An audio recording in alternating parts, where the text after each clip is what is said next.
Hey there, I'm going to show you some tools that sometimes work with Adobe Reader. They do not always work though, so take all of this with a grain of salt.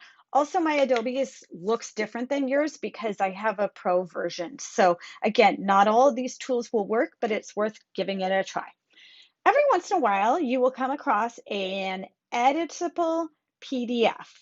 Now, what makes these editable is that the person who created it went through and made a whole bunch of changes to it using special software.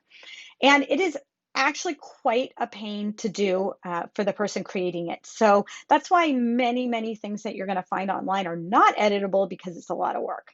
But if you do happen to come across one like this, you can literally just type into the blue boxes and delete from them. And if you get something like this, you can click on it, browse, and choose a new image. So in this case, you would choose an image of yourself and not this little fun little stick figure that I made.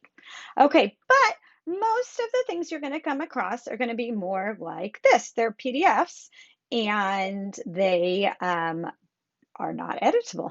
But there's some tools that you can use, especially when you are working live with students. One is a highlighter tool.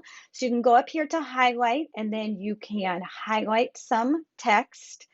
See that? So, it doesn't give you a ton of freedom, but it does let you highlight some of the text that's already on there. The other is this little signature tool. So when I first pop it up, it's going to show you my signature, which we're not going to be looking at.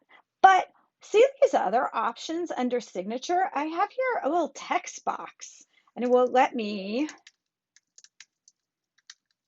onto this PDF.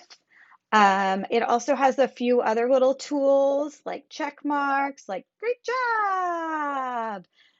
What did you see? If they did it out loud, I might give them a check. But then down here, I might want to say, she is looking into the woods, right?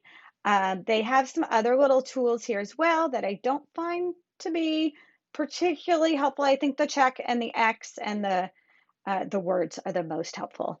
And then describe the woman, like maybe you want the kid, maybe you're going to have the kid dictate and say, she is facing away from the camera and she is looking at something.